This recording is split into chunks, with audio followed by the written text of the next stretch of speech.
다음 환자분은 교정치료를 받은 적이 있는 20대 여자 환자분의 사진이에요. 입천장 부위에서 잇몸을 적당히 떼어와 가지고 해당 부위에 이식을 해드렸어요. 수술 1년 뒤의 사진인데, 네, 안녕하세요. 치과TV의 치과 전문의 최순호라고 합니다. 오늘은 제가 전공한 과목인 치주과에 대해서 여러분들께 소개시켜드리는 시간을 가져볼까 합니다. 친구들이 저에게 너 어떤 거 전공하고 있어? 라고 물어보면은 나 그냥 잇몸 치료하고 그냥 임플란트 수술을 하고 있어 라고까지만 얘기를 했거든요. 그래서 오늘은 이 영상을 통해서 치주과라는 학문이 어떤 것인지에 대해서 좀 자세히 여러분들께 설명을 드리고자 합니다. 네, 메디컬 쪽에는 피부과, 안과, 정형외과, 성형외과 등등 굉장히 많은 과가 나뉘어져 있고, 이렇게 많이 나뉘어져 있다는 사실에 대해서 여러분들도 잘 알고 계시죠. 하지만 치과는 그냥 치과 아니야? 라고 생각하시는 분들이 굉장히 많은 것이 사실입니다. 네, 치의학 내의 세부 과목에는 교정과, 구강암면 외과, 치과 보존과, 영상치의학과, 치과 보철과, 치주과, 소아치과, 통합치의과 등 여러 가지 과들이 있습니다. 오늘은 제가 전공한 과목인 치주과에 대해서 여러분들께 설명드리도록 할게요. 네, 제가 수련을 받은 연세대학교 치과대학병원 홈페이지에 들어가 보면 치주과에 대한 소개는 다음과 같이 적혀져 있어요. 치아 주위 조직과 여기에 발생되는 병변을 연구하고 그 치료 및 예방을 목적으로 하는 곳. 진료 분야로는 비외과적 처치, 치조골 재생술, 심미치주, 임플란트, 복합 및 예방 치료가 있다. 이런 식으로 적혀져 있습니다. 일단 치주라는 단어는 치아 주위 조직이라는 뜻이에요. 영어로는 페리오돈티움이라고 하고요. 저희는 줄여서 편하게 페리오라고 부르고 있어요. 여러분들도 페리오라는 단어는 굉장히 많이 들어보셨죠. 네, 페리오 치약 한 번쯤은 다 들어보셨을 겁니다. 이 치약도 제일 처음에 개발이 됐을 때는 잇몸 건강을 위한 치약이다. 이런 식으로 해서 상품 개발이 됐을 겁니다. 자, 이제 치주과에서 전문적으로 다루는 진료 분야에 대해서 설명을 드리도록 할게요. 첫 번째, 치주 질환의 치료입니다. 흔히들 잇몸 치료라고 부르는 것이죠. 그러니까 잇몸이나 잇몸뼈에 생기는 염증으로 인해서 치아가 흔들리는, 흔히들 풍치라고 부르는 질환입니다.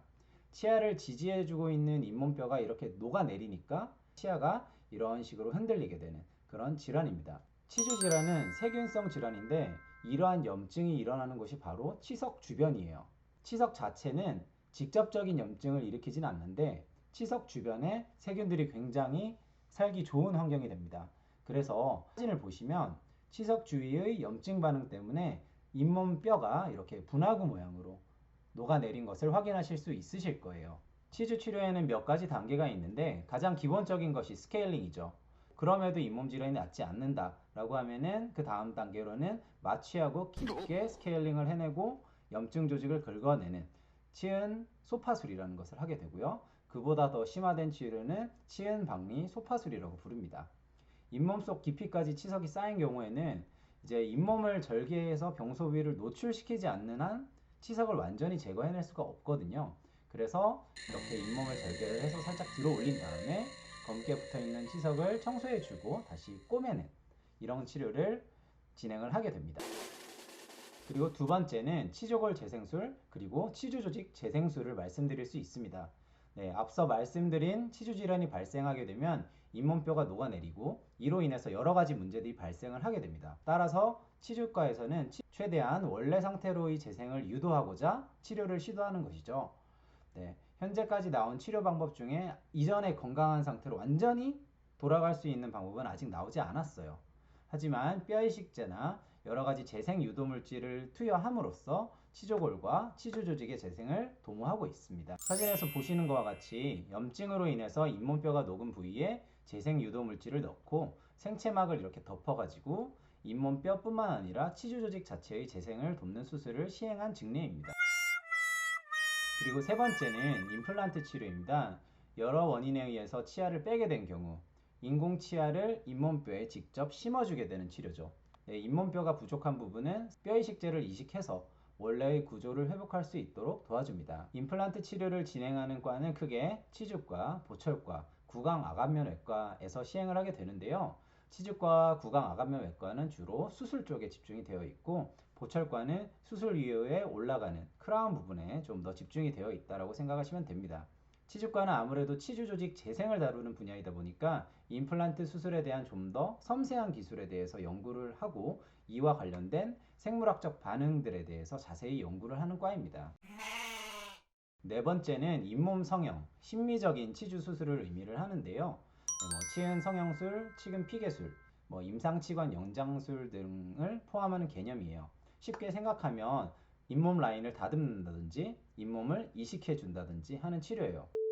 다음 환자분은 교정 치료를 받은 적이 있는 20대 여자 환자분의 사진이에요. 사진에서 보시는 것처럼 아래 앞니의 잇몸이 굉장히 많이 내려가서 치아 뿌리가 크게 노출된 상황이 보이실 겁니다.